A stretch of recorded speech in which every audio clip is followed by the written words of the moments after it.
Welcome to Miss Scarlett. Subscribe and don't miss out on Patreon. Have fun!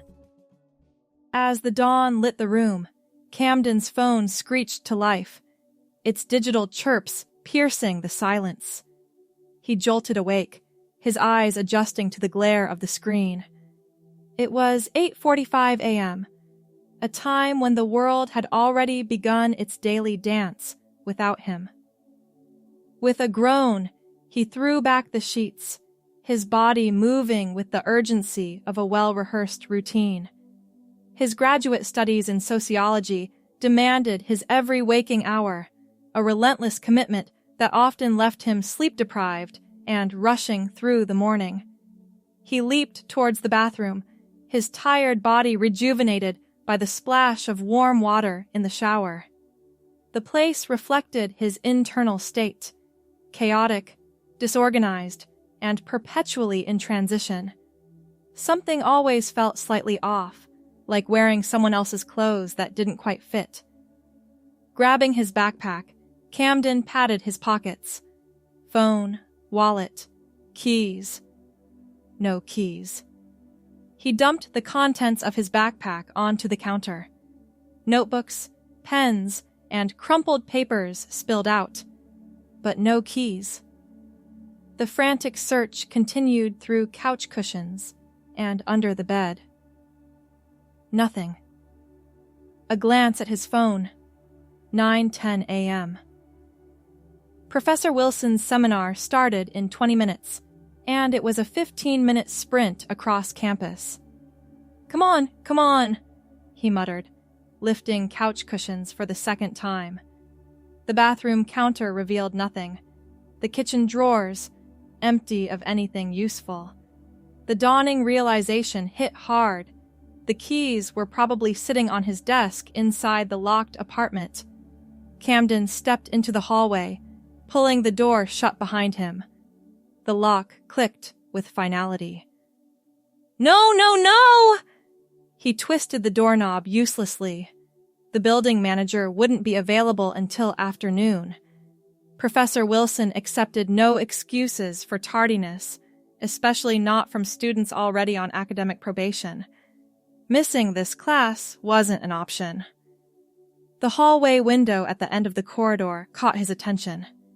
His apartment was on the second floor, and he knew the fire escape connected to his window and his neighbor's. His neighbor, he'd only seen her a few times. An older woman, maybe mid-30s, always well-dressed and carrying stacks of books. They'd exchanged polite nods, but never really spoken. What was her name? Something unusual. Journey? Yes, that was it. The fire escape creaked under his weight as he climbed down from the hallway window and across to what he hoped was her apartment.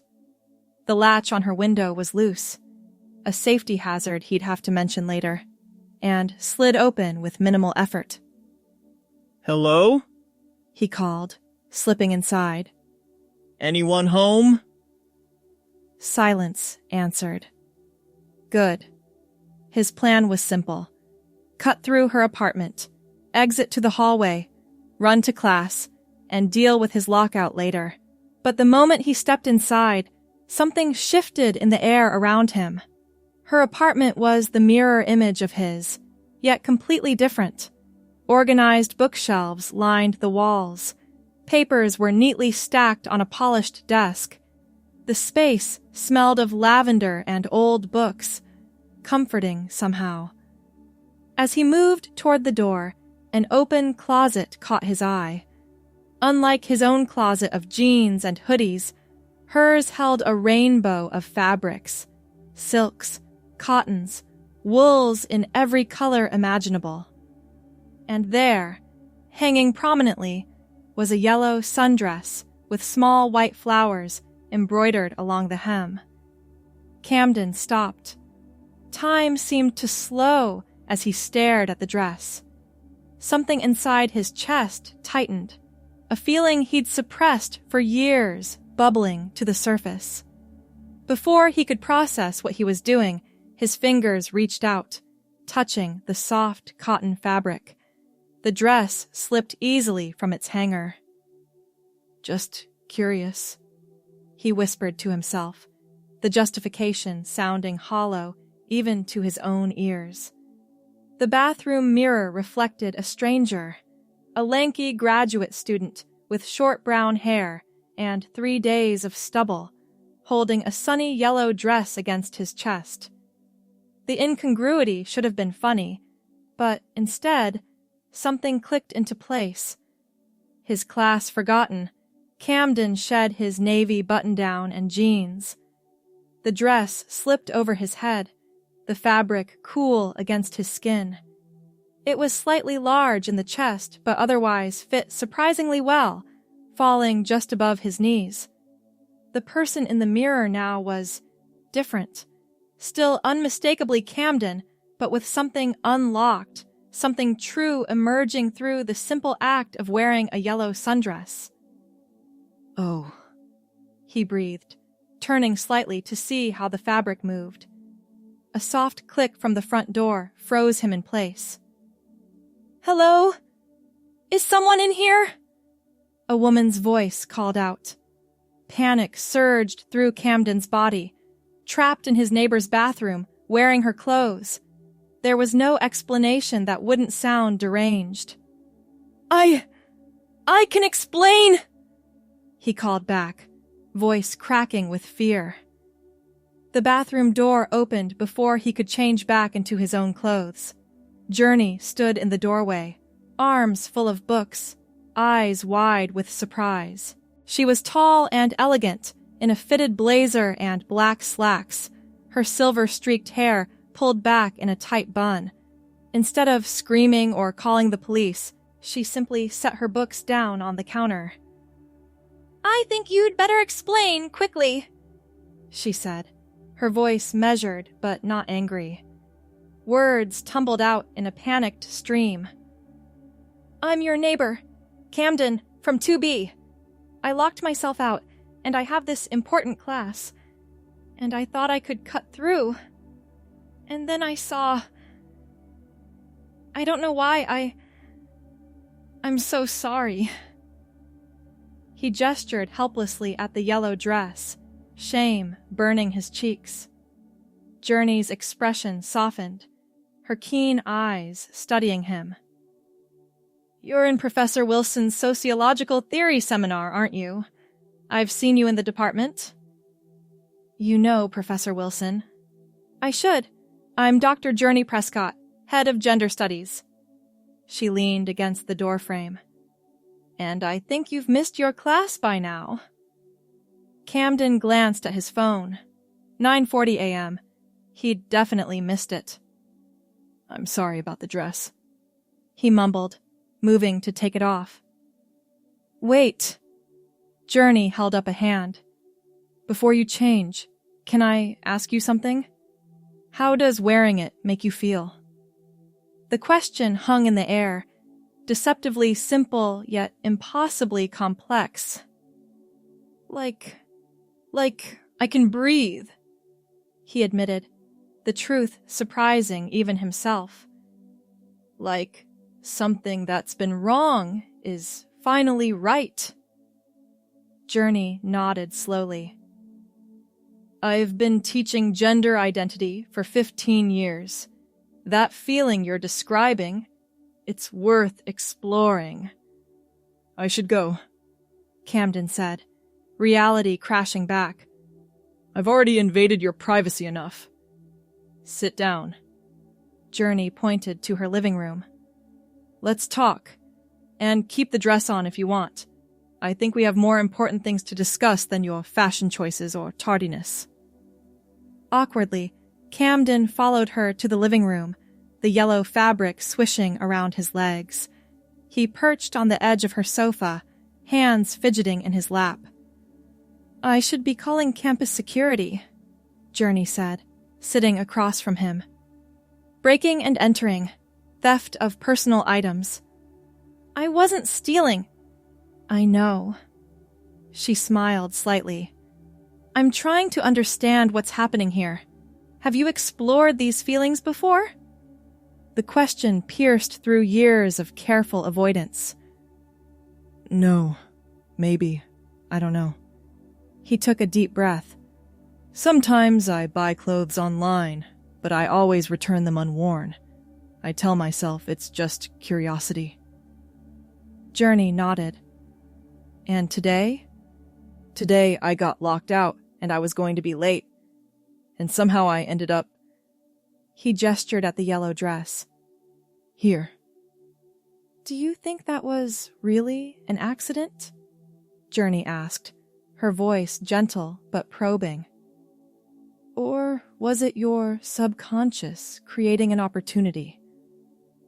The question hit like a thunderbolt. Had some part of him wanted this to happen? Had he created this scenario to finally confront what he'd been avoiding? I don't know what to do with any of this, Camden admitted, feeling more exposed than the dress could account for. Journey leaned forward. You're in sociology, right? What's your focus? Social hierarchies and their impact on individual development. The academic language felt like a shield. Interesting. I'm actually looking for a research assistant for my new project on lived experiences of gender expression in academic settings. She studied him carefully. It would involve data collection, literature review, maybe some field work.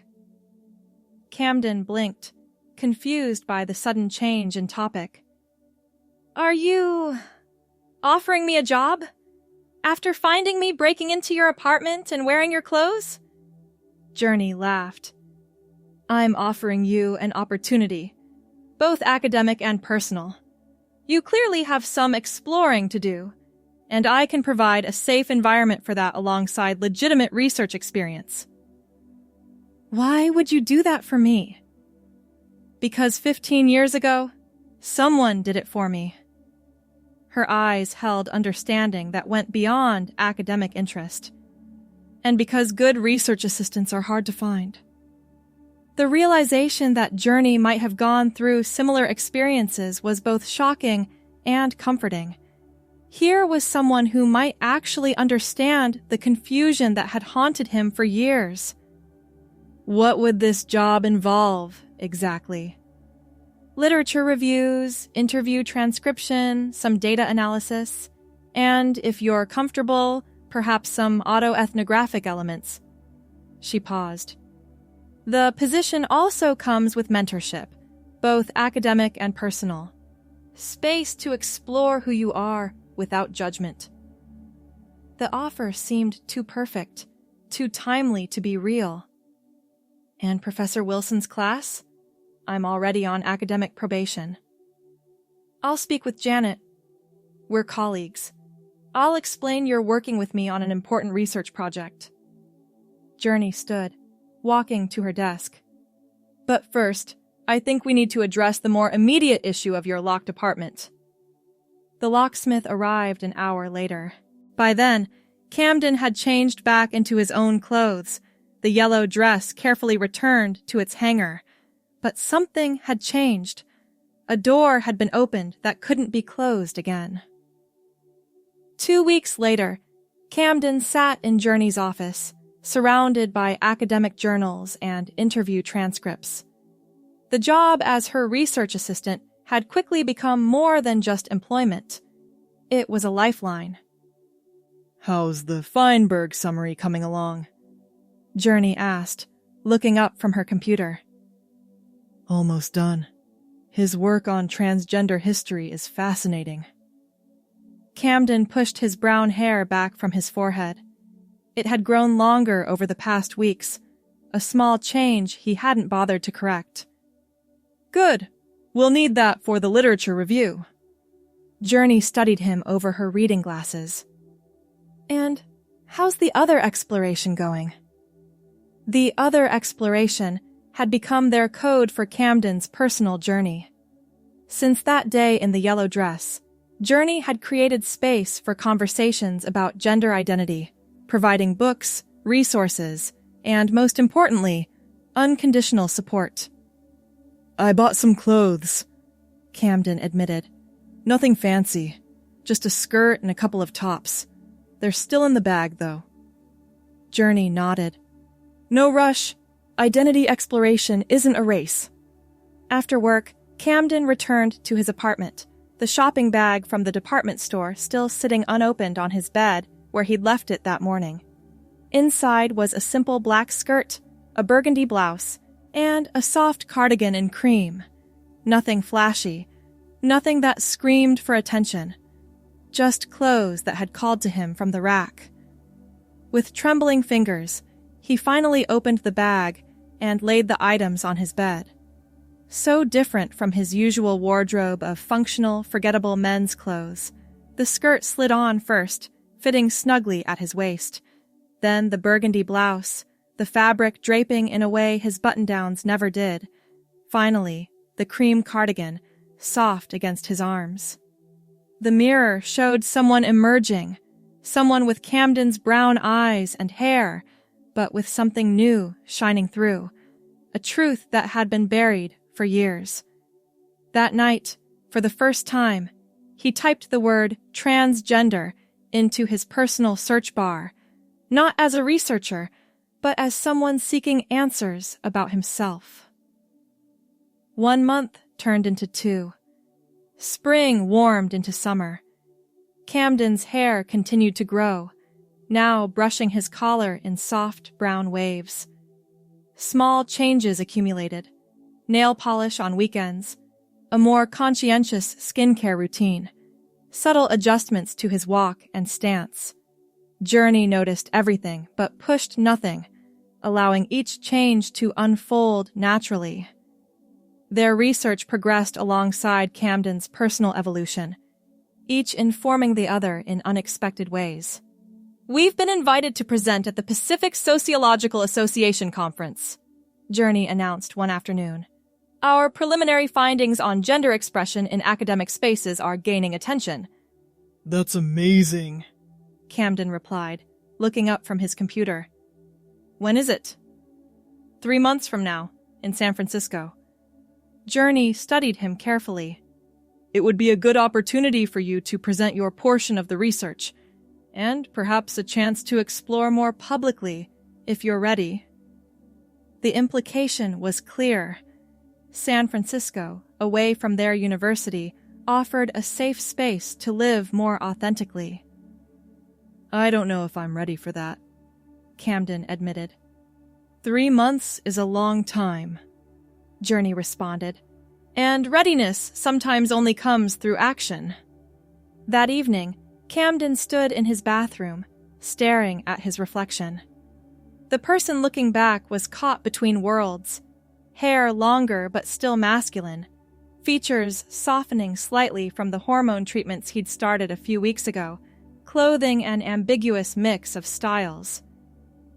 Who are you? He whispered to the mirror. The question had been circling for months. The research with Journey had given him language for his feelings, but language wasn't identity. That had to come from within. A text message interrupted his thoughts. Journey. Have you chosen a name yet? The question was gentle, but direct. They'd discussed this before, the importance of self-naming in transition. Camden typed back. Not yet. Still considering options. Journey. When you know, you'll know. Trust yourself. Trust yourself.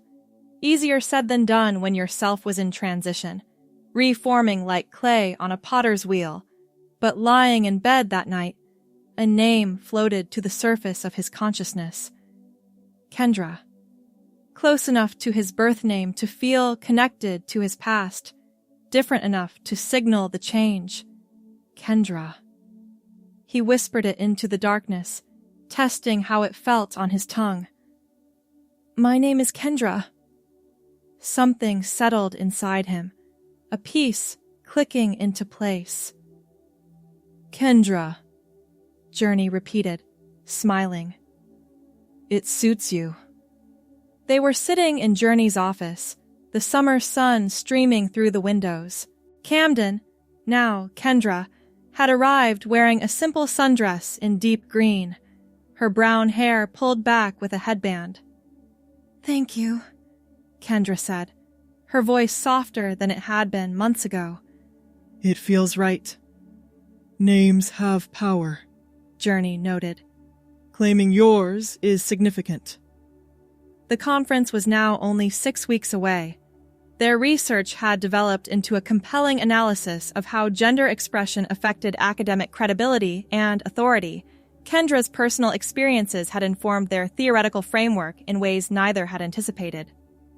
"About the conference," Kendra began hesitantly.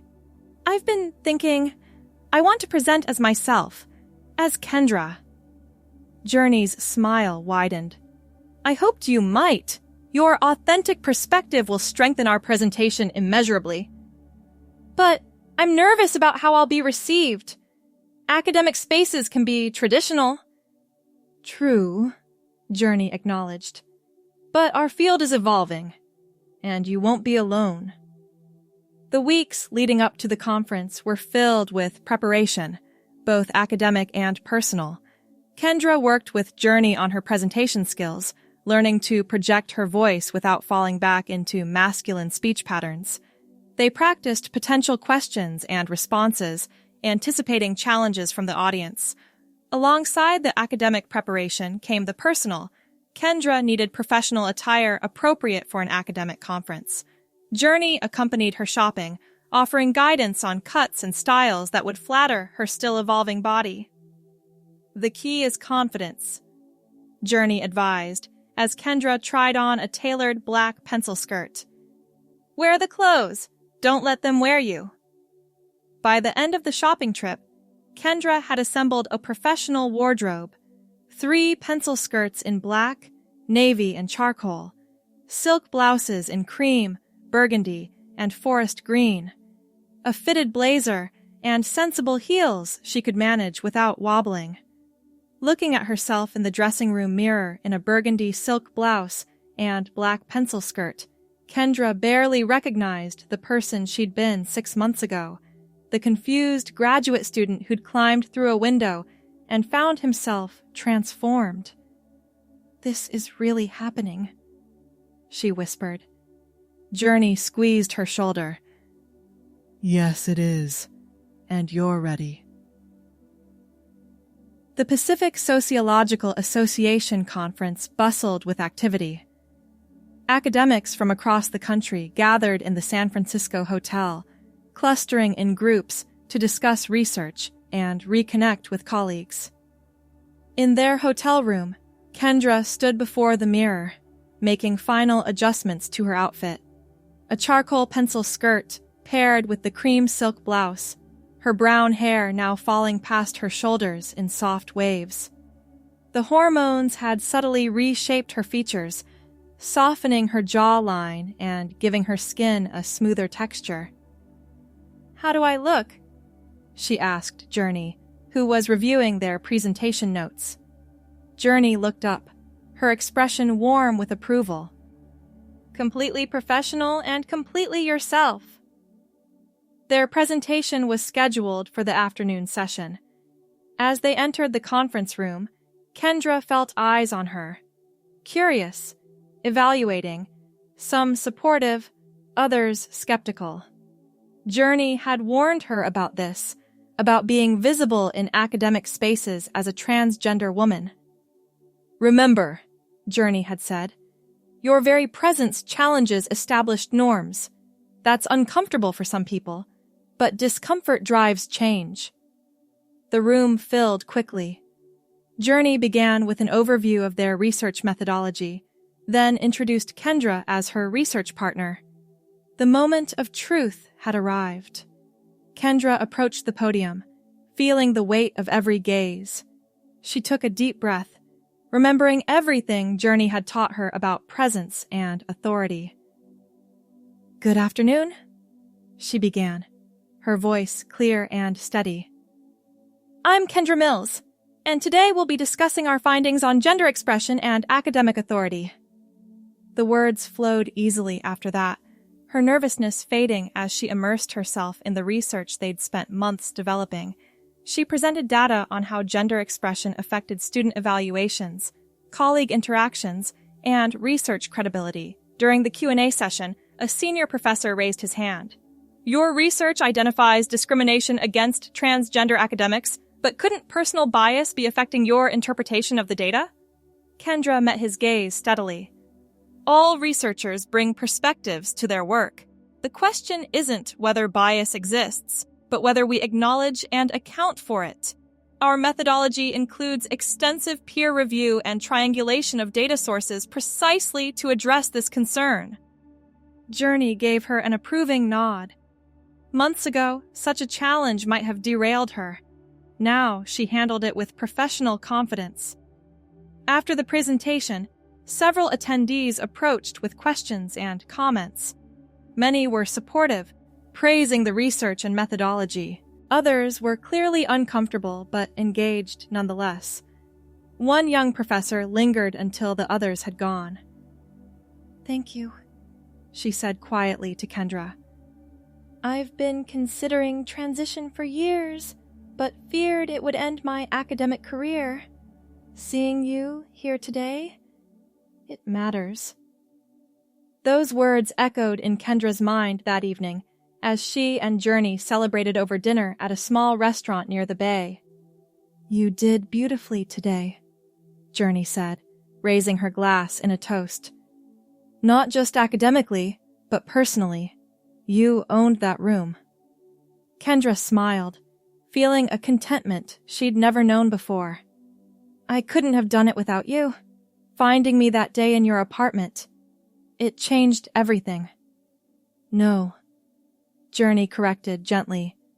"You changed everything. I just provided a space for you to become who you always were."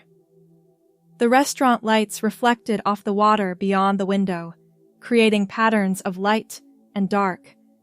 Kendra thought about the journey from that confused graduate student in a borrowed yellow sundress to the woman she was now, still evolving, still learning, but finally authentic. "What happens when we go back?" Kendra asked. "To the university, I mean." "Life continues," Journey said simply. "Our research progresses. You finish your degree, you live as yourself." "And the difficulties? The people who won't understand?" Journey's expression turned serious. "Those will come. There will be challenges I can't protect you from. But you've developed strength these past months, and you're not alone." Later, walking along the waterfront, Kendra reflected on the transformation of the past 6 months. From accidentally locking herself out of her apartment to presenting research at a national conference as her authentic self, the journey seemed impossible, yet here she was. "I keep thinking about that yellow sundress," she admitted to Journey. "How something so simple could trigger such profound change." Journey smiled. "Sometimes we need external permission to acknowledge what we already know internally. That dress was just the catalyst." The San Francisco night enveloped them in fog and distant lights. Tomorrow they would return to their university, facing whatever challenges awaited. But tonight, Kendra stood at the edge of the bay, the woman she was always meant to be, looking toward a future finally aligned with her truth. "Ready for whatever comes next?" Journey asked. Kendra nodded, her brown hair catching the light from the street lamps. "For the first time in my life, I think I am." The research they'd begun would continue, examining how gender affected academic spaces and how those spaces could become more inclusive. But beyond the research was something more profound, a life authentically lived, a self finally recognized and embraced. 6 months ago, Kendra had climbed through a window seeking only access to a locked apartment. Instead, she'd found a doorway to herself. The fog rolled in from the bay, obscuring the distant lights. But Kendra's path, for so long shrouded in confusion, now stretched before her with newfound clarity. There would be challenges ahead, certainly, but facing them as her true self made all the difference. "Thank you," she said simply to Journey, words inadequate for the gratitude she felt. Journey squeezed her hand. "Thank yourself. You did the hard work." Together they turned back toward the hotel, two academics walking through the San Francisco night, mentor and mentee, professor and student, two women connected by research and by the courage to live authentically in a world still learning to understand. And somewhere back home, hanging in Journey's closet, a yellow sundress waited, a simple garment that had helped spark a transformation neither of them could have predicted that strange morning 6 months ago. Thanks for watching, my girlies! Be sure to check out Patreon for more!